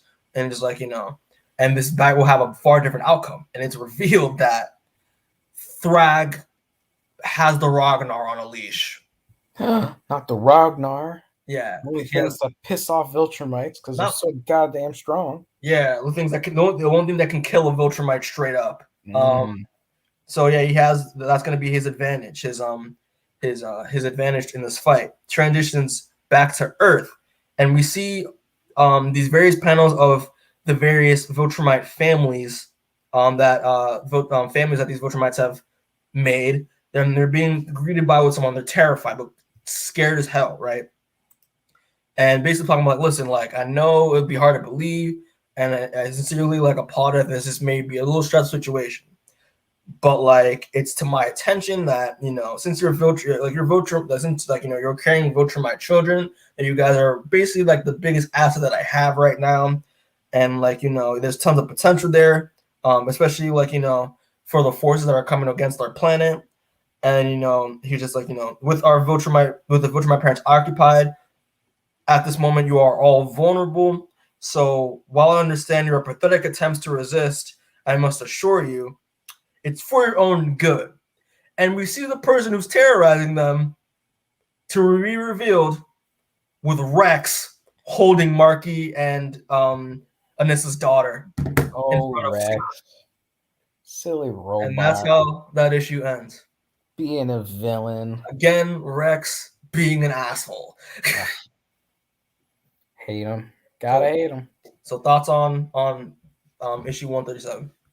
Oh, I can't wait for Rex to join the fight. Also, it's super great to see the experienced war veteran Viltrumites against off-brand great value Viltrumites. Exactly. The thing is, like the Ragnar are a pretty good advantage. Oh, that is true. Yeah. So we'll see where that goes, but yeah, Rex doesn't change. Yep, Rex here to fuck it up. But anything want to talk about with the rest of this issue, or? No, I got nothing else to add. All right. Well, I'll say it's good. It's a great issue. Again, great. This issue really gets you in the feels, especially because it deals a lot with family. The family is like a big part of, especially not just with the Viltrumites family, but dealing with Mark and Eve, reminding them the reason why they're fighting in this war in the first place. And make sure Tara's safe. That's justified as well. It's good stuff. Again, and also like the dysfunctional family of Thrags and his Thraglings. Because that's so fucked. Like it's like they'd rather die just to get his father. The reason why they're dying is to get their dad's approval and acknowledgement. Is just nuts. It's really messed up. Yeah, really messed up. But yeah, again now, and also again, Mark coming talking with his dad finally about what Anissa did to him is just great, and the fact that if he could ever accept changed Anissa, I think it's good stuff. It's good stuff. This issue is very gets you again. It's a slower issue in a way, but everything's so interesting with what they're trying to throw at you with what's going on. It seems it's really good. Oh my god, so good. I almost shed a tear. I almost shed a tear for this issue. That's how much I liked it. But yeah. So any other thoughts before we move on? The last one. All right. So issue 38. 138. Sorry. Again, great cover. Also another favorite. All the covers are good, but this is also one of my favorites of I remember seeing this one when they were promoting the End of All Things. This was one of the big covers that they showed for the promotion material and the marketing. Oh, great cover. Nolan and his army. And also his family. Boys. All that stuff. And it's so good. So good, man. Also, I forgot to mention that around this time, 2016, 2017, where there Skybound was celebrating, Image was celebrating its 25th anniversary. I should have mentioned that. So, yeah. Good for Image. Good for him. That time. Yeah. Also, the inker has changed to the legend inker, Mark Morales, who inks literally everything. Like, he's one of the best inkers in the business for comics. So, just want to put that out there. So Transitions 2 begins with Alan being like, "Hey guys, it's game time. It's game day. Ready for this? We gotta prep ourselves. We gotta hype ourselves up." And so everyone's getting ready because Thragg's forces have basically, the Viltrumites have engaged Thragg's forces, and they just gotta prep and basically just being prepared. And so now they're just gonna start joining the fight, and we see Mark look back at Eve, just again, reminding himself why what he's fighting for, and I love that. So transition again to now the Viltrumites stepping up to Thragg's army. Rag is like has these Ragnar on a leash, and it's like so badass. Using his weapons. Exactly. Yeah. And he literally just like they're charging him, and then they realize, oh wait, he has the Ragnar shit. He just throws them at him. It's nuts. And the Ragnar, like Craig, like dodges in, like, guys, wait, look out. And then the Ragnar should have bites a Viltrumite's head off. So like we see that they're a pretty big advantage for in this fight, the Ragnar. So it's nuts. Yeah.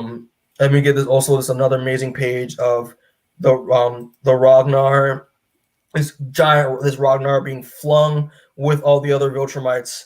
All the Thraglings joining the fight, and it's just this war is breaking off, and it's nuts. And it's a lot of fighting. It's just a lot of fighting, but it's just like more fighting, more battling. We see the blade ponytail Viltrumite, step up the Thraggle. I think that's Thrag. She's throwing. Yeah, she throws a. Yeah, no, she throws it at just the kids. Is it a kid? Okay. Okay. It's because they're purple. Yeah. She's throwing a Ragnar back at one of the children, and then the fight changes a little bit when he's like, at long last, and we see our boys join the fight, and it's a dope page of them, fighting. Oh, like, the sun in the background. Look on the background, we see Alan, Omni-Man, Invincible, Space Racer. It's good stuff. And listen, like, and Invincible's like, listen, like, I'm gonna take him on. Nolan's like, no, he's mine. This is my fight. I'm gonna be one to kill Thragg. So it cuts back to Pentagon, and we see Robot and his Rex and his drones talking to the Viltrumite children and parents that he has captured. And he's talking about, listen, like, I understand that some of you are afraid, makes sense, understandable reaction, but all the Viltrumites have left the planet, and if they don't succeed, and if they do, if they don't succeed, like, the threat is gonna come here, like you're basically all. I have to do so. You're all targets, and he's like, listen, like, so, like, just rest, make yourselves at home. You'll be safe here and be comfortable here.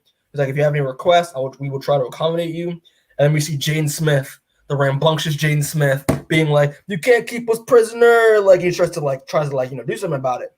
And then the drones stop him, and his mom and Jade Pinkett Smith's like, Jane, what are you doing? Stop. Like, you're gonna get yourself hurt. He's like, listen, like, and I love how Rex says this quote. He says, one man's prison is another man's safe house. It's all a matter of perspective, which is, again, it's a good point. And so then he yeets Jaden Smith back in. He's like, listen, like, I won't waste any moment like trying to convince you all. If there's any resistance, I will deal with it. So the best thing to do is make yourself comfortable, and just if there's any further resistance, like, he's like, I'll have to deal with it. So then he transitions to him leaving the cell. We see good old Xandel the traitor come in, and he's just like, listen, like, is everything going? Is like not going well? Like, nope. And he's basically trying to inform the situation that like Zando has to keep an eye on the parents, make sure they're comfortable, that they're safe, and that he's counting on him to do so.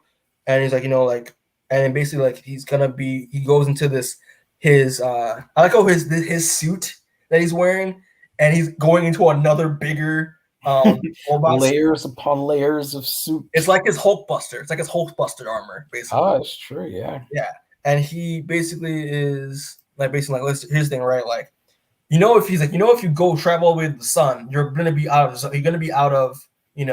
range. And he's like, listen, I perfectly am aware of that, but like it's like I don't have a choice. There's a threat out there that I have to deal with because I don't want facing Earth. So Rex is basically gonna be going on a suicide mission. Damn. That's what the vibe is, Mm-hmm. So we'll see where that goes. But also, it's kind of weird that he doesn't get the other, like the Guardians as well involved. But it makes sense because he wants them to be able to defend Earth.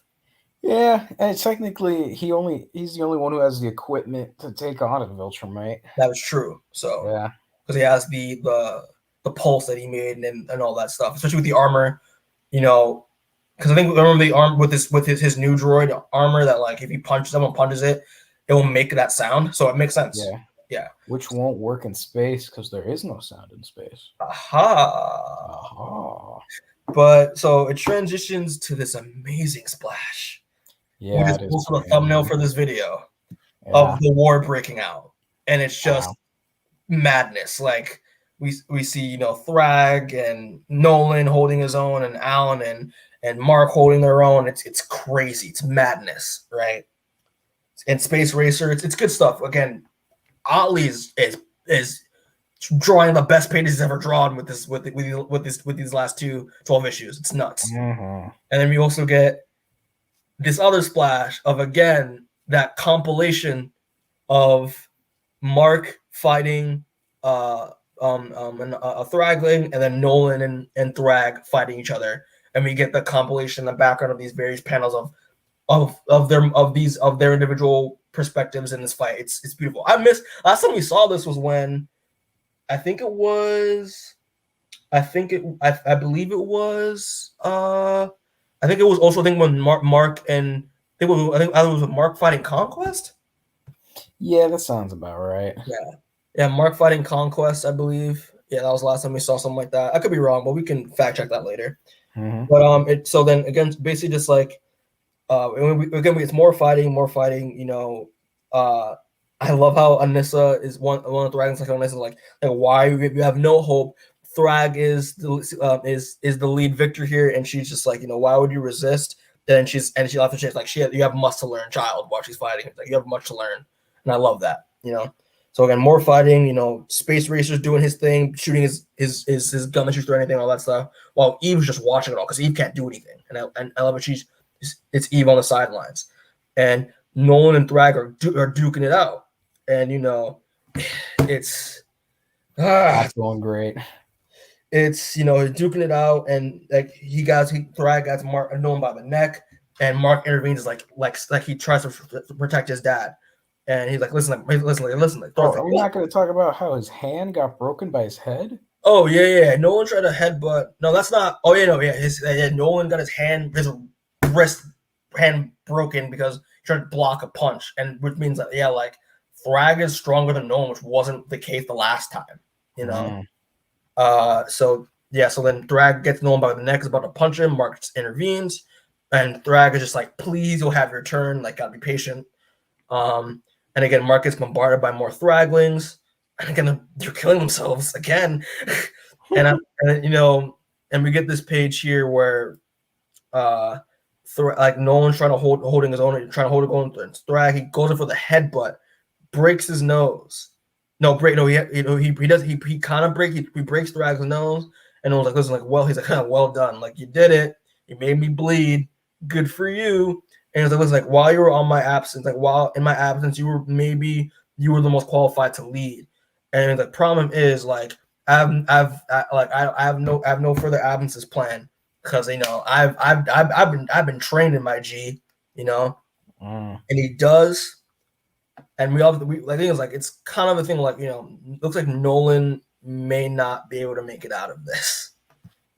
And it's revealed when Thragg does the thing that always happens in Invincible.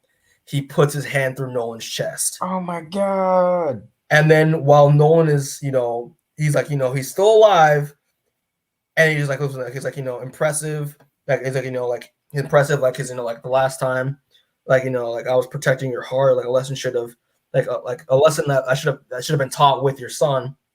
And he's like, listen, like this, Mo's like, this won't take, it's not gonna take, I still got a lot more in me, don't you wait. But no, Thragg just like, nope, and basically like chops Nolan almost clean in half, almost. Mm-hmm.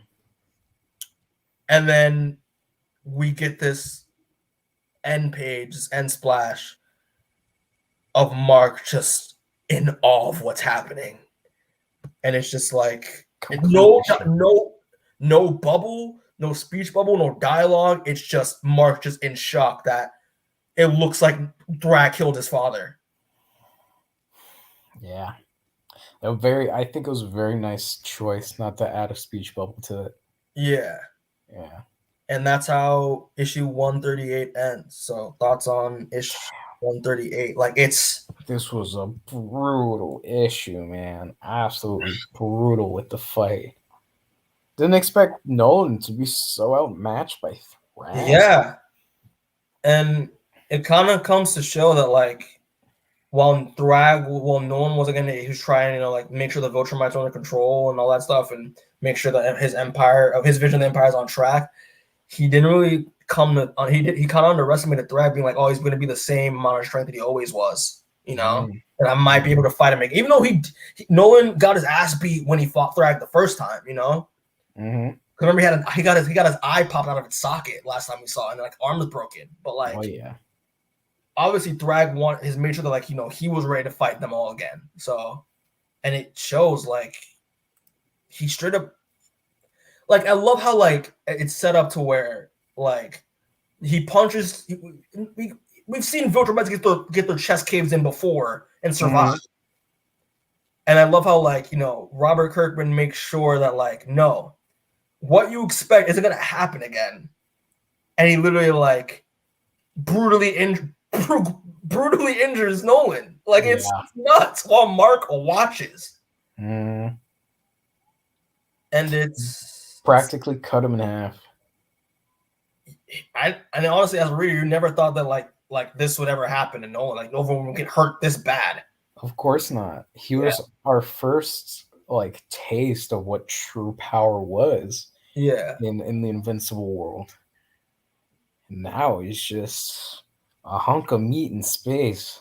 Yeah. Well, what happened with Nolan? Obviously, we're gonna find out next. But this issue it's a lot. It's the tension with this issue is, I got anxious reading it because I was just like, dude, like, it's like, this is it, like, this is it, like, mm-hmm. This is the end game.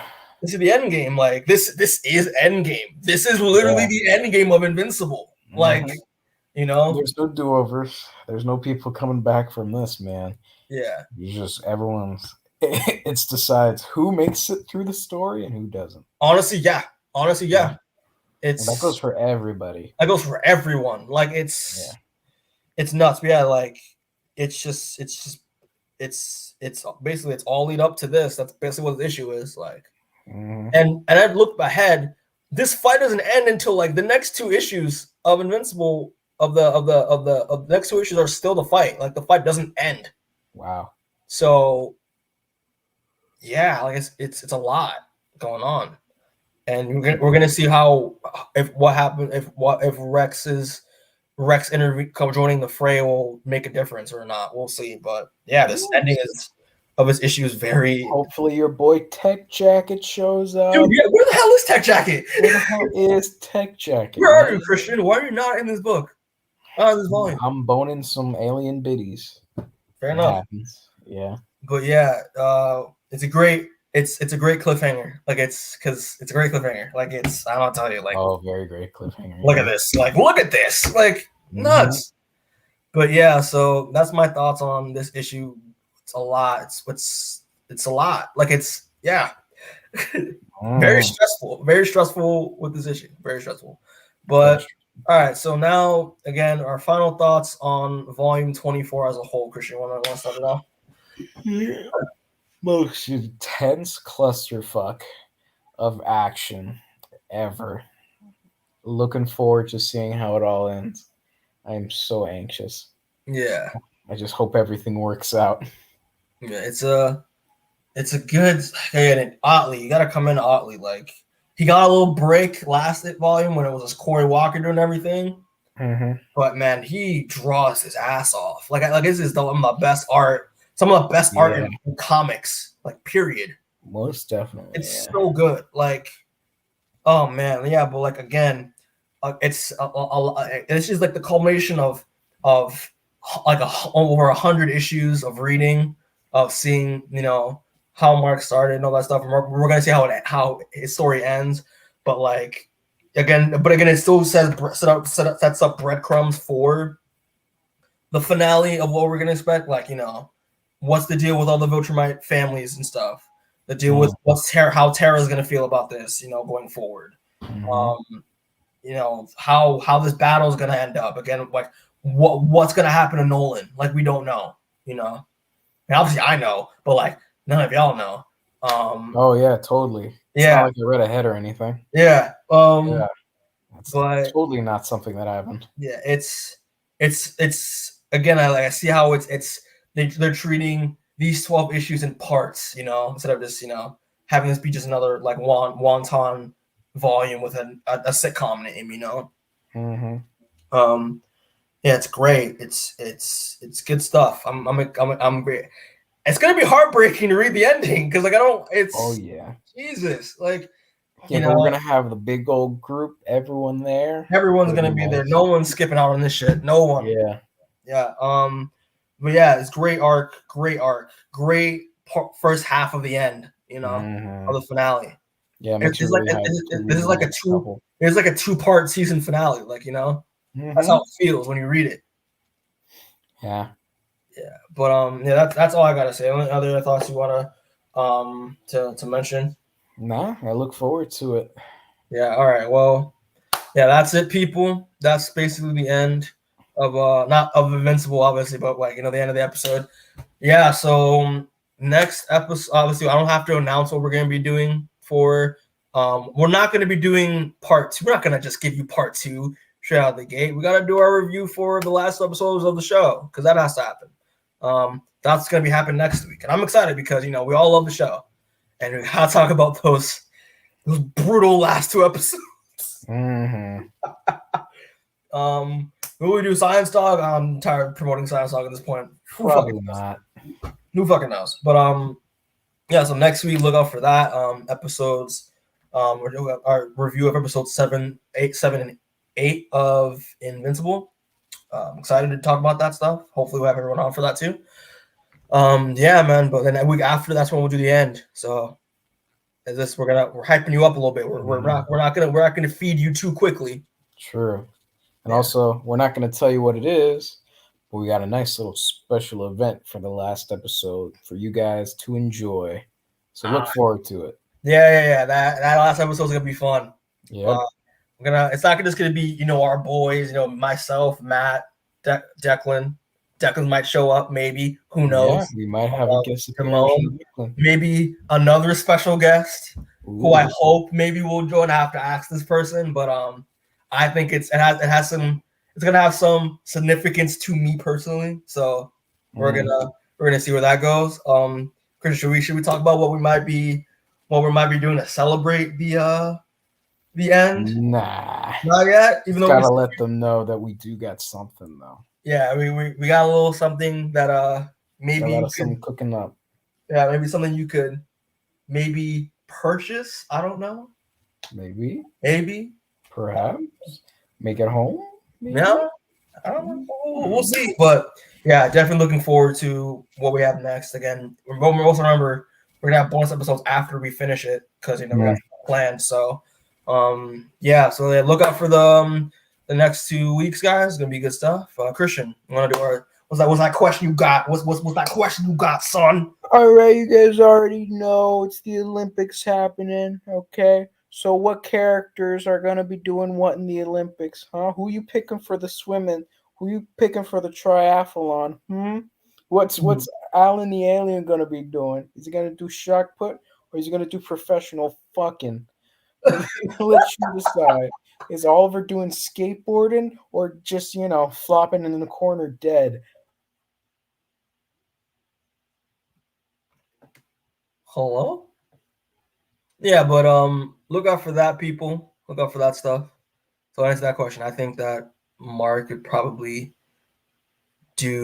Mark would do discus. Mark would do discus. That's what he'd be doing. But yeah, so look out for the next 2 weeks. We're gonna just sign off real quick. So later, y'all. Get home safe.